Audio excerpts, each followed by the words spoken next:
The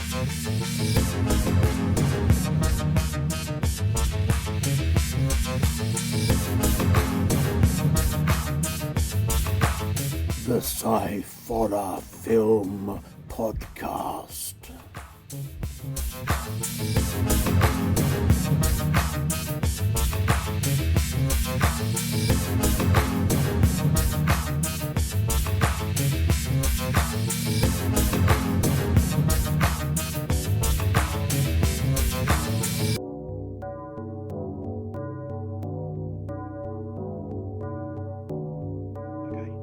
Hello and welcome to the Sciforror Film Podcast.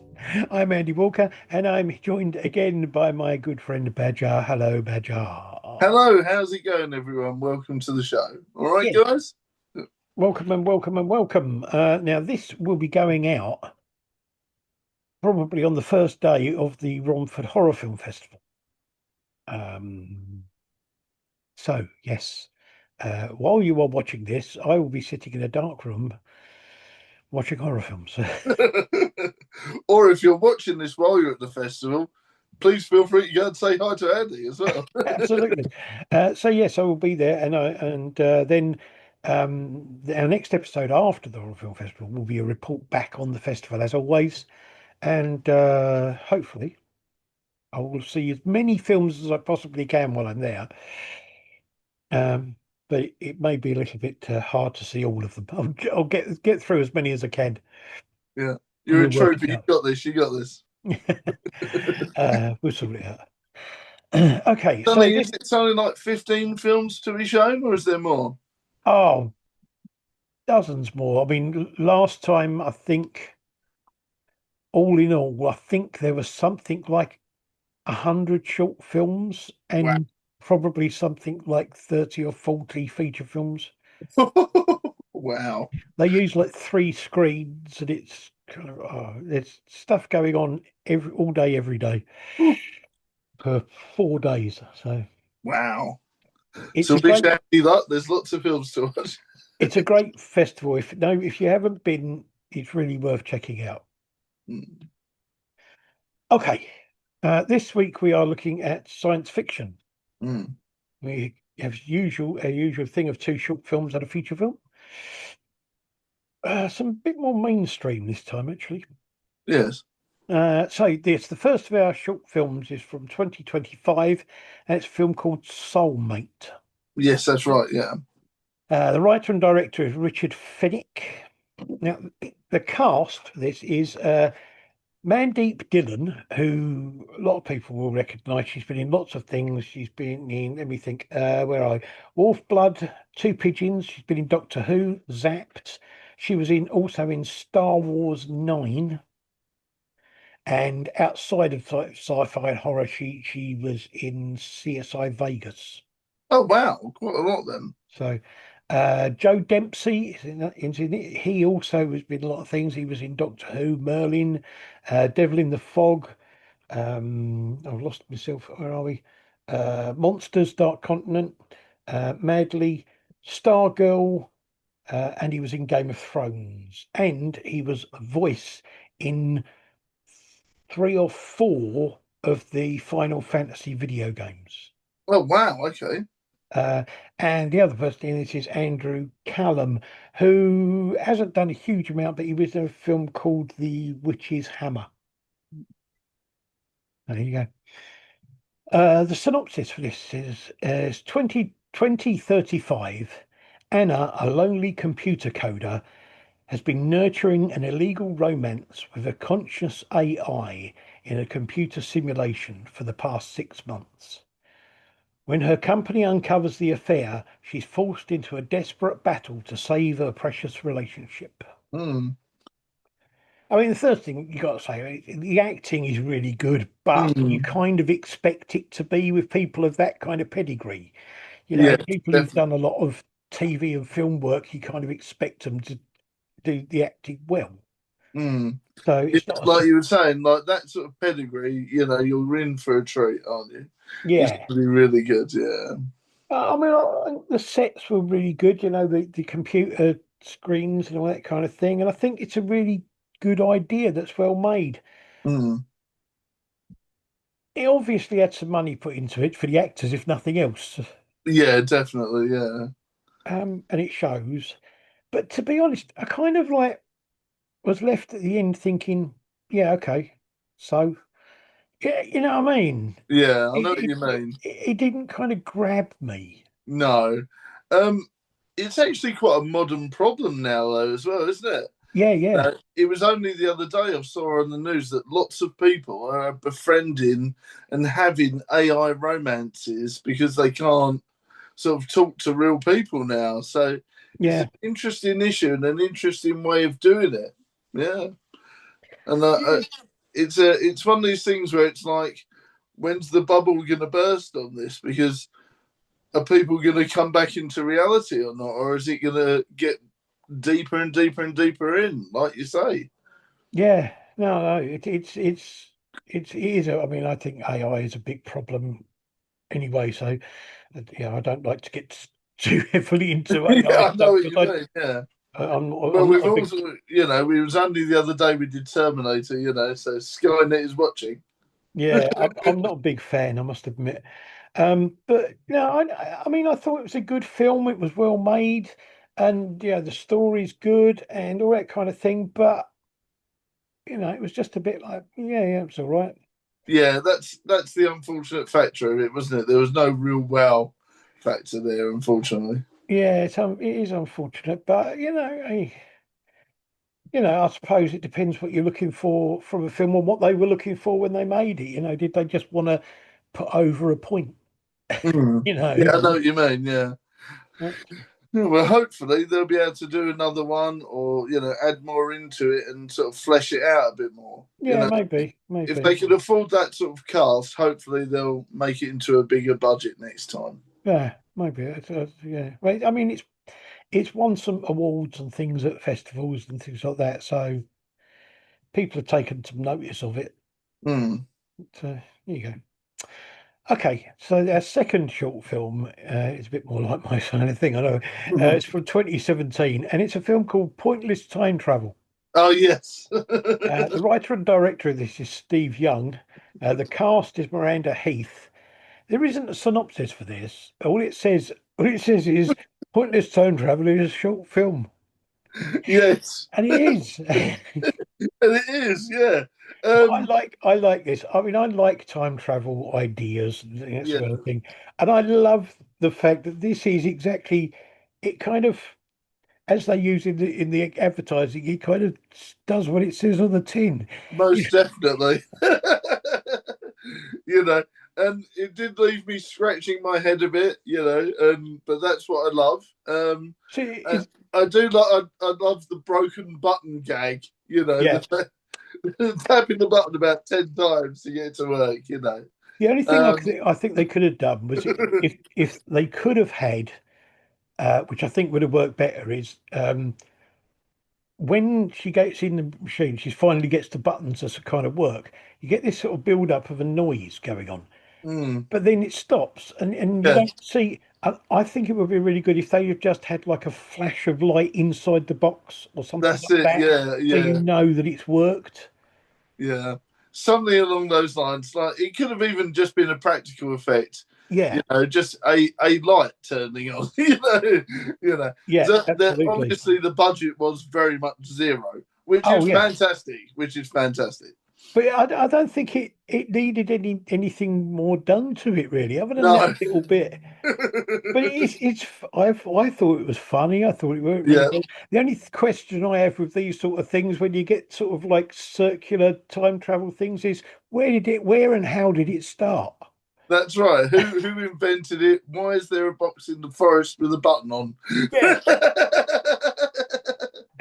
And why is she taking and it was almost like it happened before because she was like, the drill, you know what's going on. yeah. Why have you got clothes on? Give them to me, It's like, It's sort yeah. I of, mean, how many times has she done this? that's it, And where did the other person go? Did they go back in the box? Who knows? But it is, it is what it says. It's pointless time travel. It's like you've travelled you travel back to do absolutely nothing apart from just go back and travel back again. That's it. It's Maybe she really needed her necklace and coat. Who knows? it's just really bizarre. Yeah. But it is great. I loved it. I thought it was a great bit of fun, and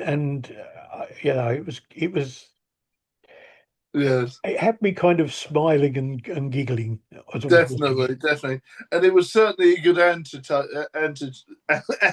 to some of the other films we've watched this time round, which were quite, heavy Yeah, hitting the other week. Yeah. yes, definitely. Okay.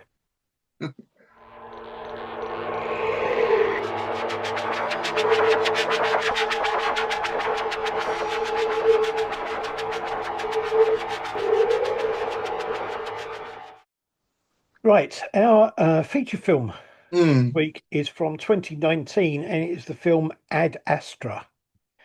The writers are James Gray and Ethan Gross.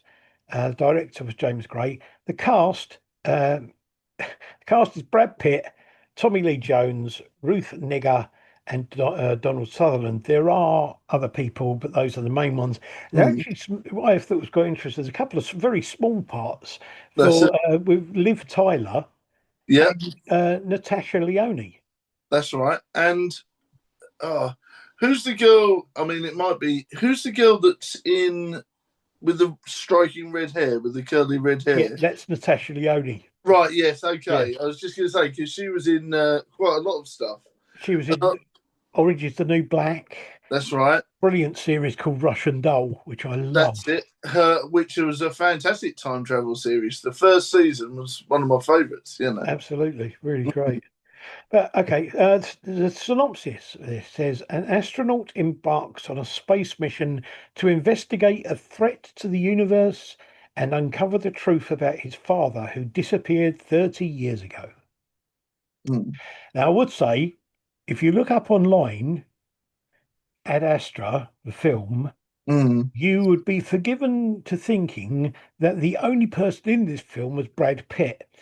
It Yes. took me nearly half an hour to find a picture of anybody else from the film apart from him. Oh, really? Yeah. Wow. Yeah. And Yeah. even then, it was just Donald Sutherland. Yeah. I had to put into the search engine Tommy Lee Jones Ad Astra before I could get a picture of him up on it. Yeah. Maybe they're very tight on who's actually in it, It's just and they. every picture is just Brad Pitt. Do you think I think that might be intentional to try and make you think he's the only person in it? Like a bit of a Yeah, spoiler. I know. I Yeah, can't remember the name of it, but I did draw a lot of comparisons with the Sandra Bullock vehicle that was quite similar. yeah, yeah, yeah. Well, there are a number of parts. There are in this film. There are parts that reminded me of a lot of other films. There are bits that reminded me the way it's coloured and some of the camera shots and things like that reminded me a lot of 2001. Mm. Um, but yeah, it's Interstellar. Is that the one? That's Sandra it. Yeah, Bullock, yeah. I believe It's got so. some bits in it that reminded me of that. It's got some bits in it that reminded me um, of oh, what's it called? That thing, the one that's like where the black hole is. What's that called? Oh Where no, I can't remember. Event Horizon. Event Horizon, yes, There are and a few. also I got a little serving of Alien there. Yeah, You know, absolutely. Yeah, because obviously they, without giving away anything too much, they go and visit the derelict ship that's had a, distress call. And for me, I was like, ooh, is this going to be like an alien sort of thing? Is this going to, but obviously no spoilers, but I was like, oh, okay, this is interesting. yeah. And I liked that bit of the film quite a bit because I was like, oh, okay, is this going to be something like a bit of a unusual thing? But I Like mean, the weird thing about this film is it's quite slow paced. yes, But within that, there are a couple of times where it really kind of goes, ha! that's And right. when it goes, it goes. It goes, yeah. I must admit that was very unusual because, like you were saying, the pacing is very slow. You get the feeling of Brad Pitt's the character's loneliness, and he talks about that quite a lot in the film. And I think that's part of the pacing because it makes you feel like you are alone, it absorbs you in.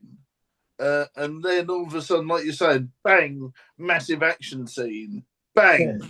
horror scene, bang, explosive, espionage bit that you need to concentrate on, and it's like, ooh, okay, But then it's it suddenly almost, goes, it kind of switches from one to the other. And it's like, yes, hang it on, does it on where purpose. are I we? feel it does it on purpose because it goes, right, here's a big bit of this, and then we're going to slow it right back down again. And I was like, do I like this pacing or don't I? I found it I, very, yeah. interesting. I mean, I thought the effects were brilliant. They were great. But I 100%. must say that the slow pacing kind of had my attention drifting a bit a few times. Yeah. I kind And of, that was the problem because you knew, like, I was like, oh, I know something's going to happen, but this bit's so dragged out and yeah, so lonely and so sort of on the not boring, but on the verge of like, what's going to happen. And you sort of sit there and you know something's going to happen, but you're not sure when. So yeah, it does have you on your seat a bit, but it makes you wait that little bit too long. yeah. I mean, I think some of the effects are really good and that sort of thing, and there's some very interesting camera angles and things like that. And Mm. it's a well-made film and it's a good film, but it didn't do a lot for me. I think Really? I think on the whole, if I was going to watch a film that kind of showed about somebody being isolated in space, I'd much rather watch Spaceman. Yeah. Okay. I think it's a much better film. Mm. Um, it's, I'm glad I've watched this now just to say that I've seen it, but I'm not sure it's a film I'll bother watching again. I know it's one of these films where like everyone commented to me, "Oh, you're watching Ad Astra?" I was like, "Yeah, yeah," and I was like, "Oh, and it's been quite so it's well known even for someone that's not into science fiction and horror. People Yeah, do know about it, so it is up there, and and I was like, "Yeah, I'm watching it. It's first time and all that sort of thing," and I was like, "Yeah, I'm not too sure what to make of it because of that factor." But yeah, for me, like you were saying, there's other films that are better. For me, I mean, I'm always going to go back to the first Alien. If I want sort of that feeling of unknown and sort of like not aloneness, but sort of like the feeling of unsure what's going on, I'll always go to Alien. yeah. I mean, Alien, as I say, Event Horizon does it really well in a different way. Yeah. Um, Supposedly having a prequel at some point, either in the next few years. all right. Yeah, whether or not it's going to be a comic book or an actual film, I'm unsure. But there was talks of a new Event Horizon, so All right. interesting. And as I say, I loved we watched Spaceman last year, and I loved that film. I thought it was really good. I was really impressed with it. I don't know Um, if I've seen that. it's oh God, I can't even remember names. I'm bad with names. He's a comedy actor normally. Mm. Uh, is it Was Ben? it the one you told me about the other day? Yes, yeah, you mentioned it. Yeah, yeah. Yeah, I can't remember his name now. It's really no, going to it's going to annoy me. drive me mad. But I know who you meant. The one Um, who played Zoolander.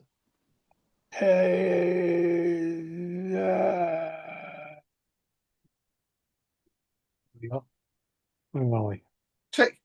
Adam Adam Sandler. Sandler. I knew it. I knew it. Yeah, It was on the yeah. tip of my tongue. But Yeah. that was that. I mean, the thing that impressed me about that was the fact that I wasn't expecting much of it because of the fact that I'm not an Adam Sandler fan. But Mm. I really liked the film. I thought it was so well done.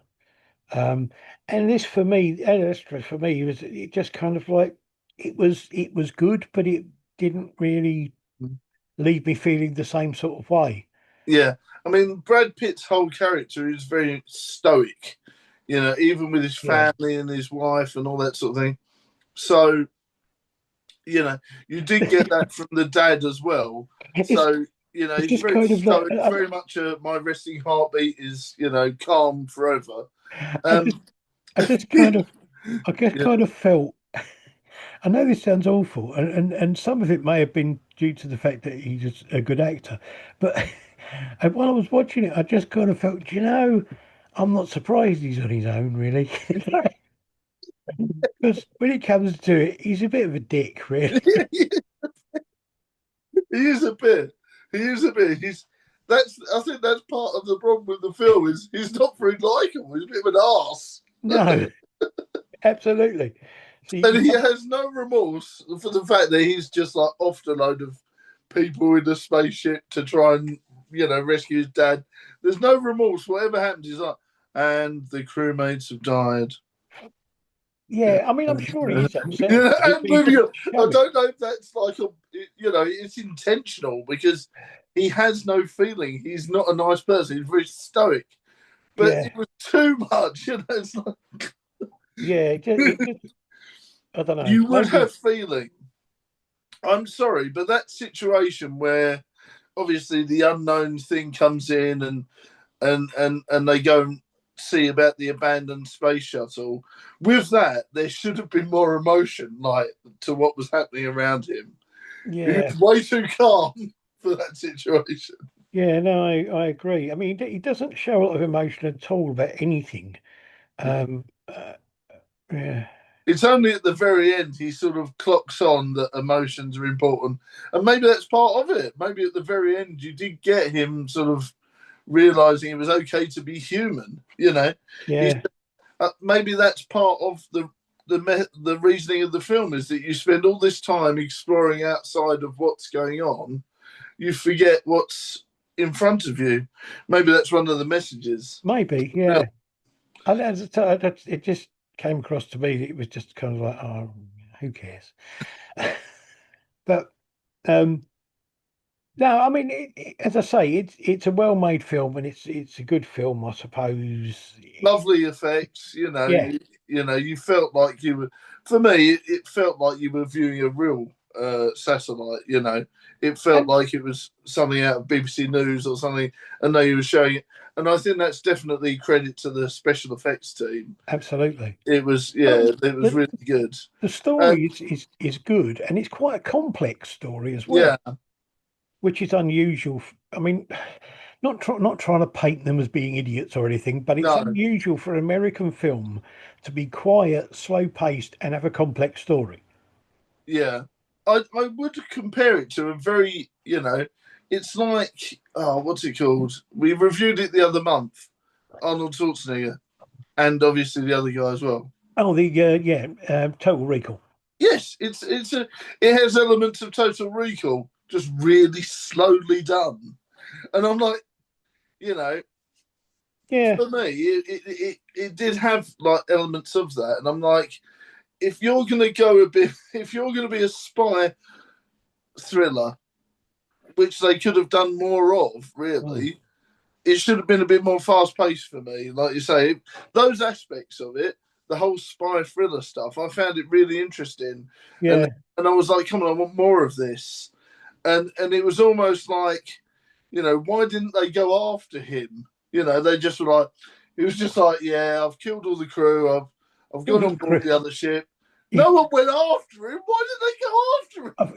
I've climbed on board the ship as it was taking off. I've killed all the crew that are here. I've taken over the ship, and I'm going to go and do what I want to do with it. Yeah, none of them went after And him. there was no kind of, don't do that. Don't do that. We better go and sort of, I was expecting, guys, get the extra rocket ready. We're gonna go after him. We're gonna stop him. Or Where was that? yeah, There was another action scene waiting to happen there where he, fought all the people. That to me was, I was like, why didn't they go after him? They should have, yes, absolutely.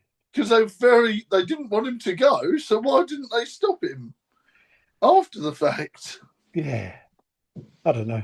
That is a plot hole for me. That was a plot hole for me. But it did seem to me like it was like a good story, but they'd kind of cobbled together elements of about four or five other films Yes, in order to make it work.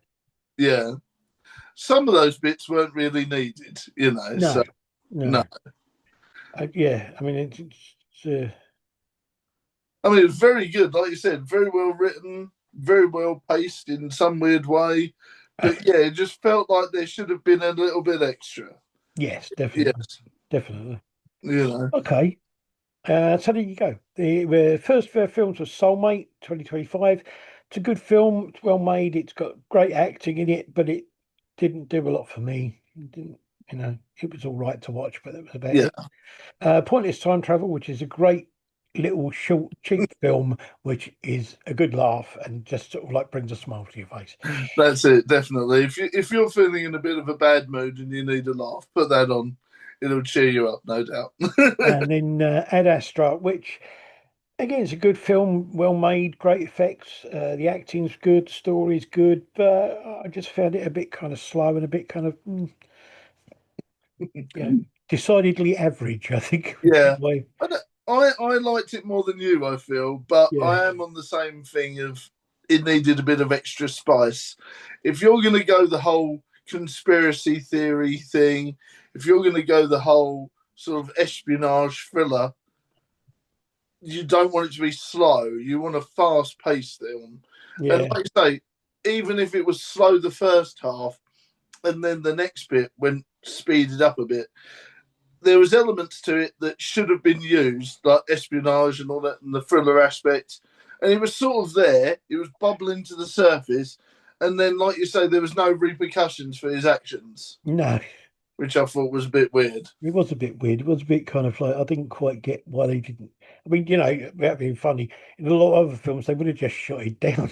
Yeah, that's They would right. have just launched a missile at it and blown it up. Yeah.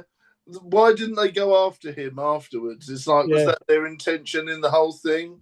There was that their intention in the long run anyway, to sort of fool him into going and then yeah. doing all that? I don't know.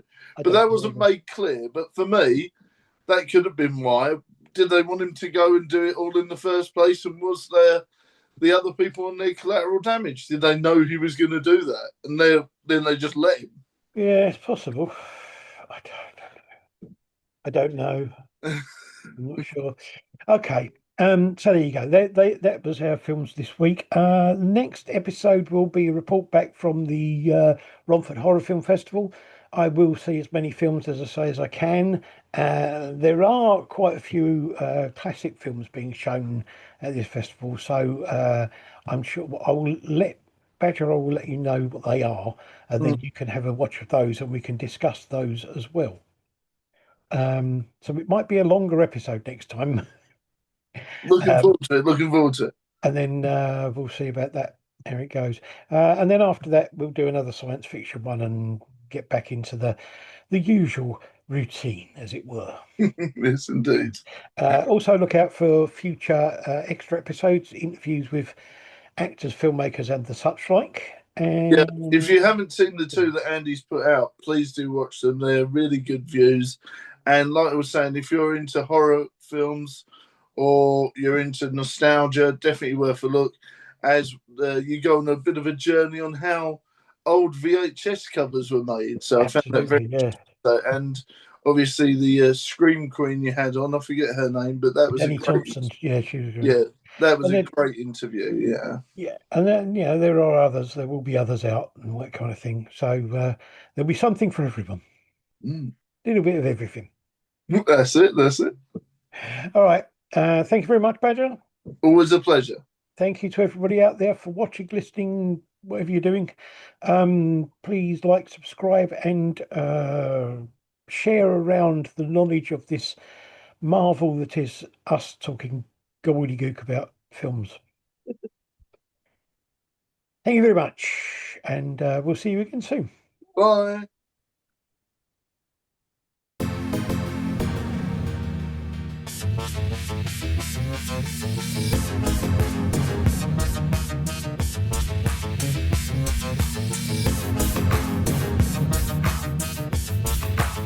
The Sciforror Film Podcast.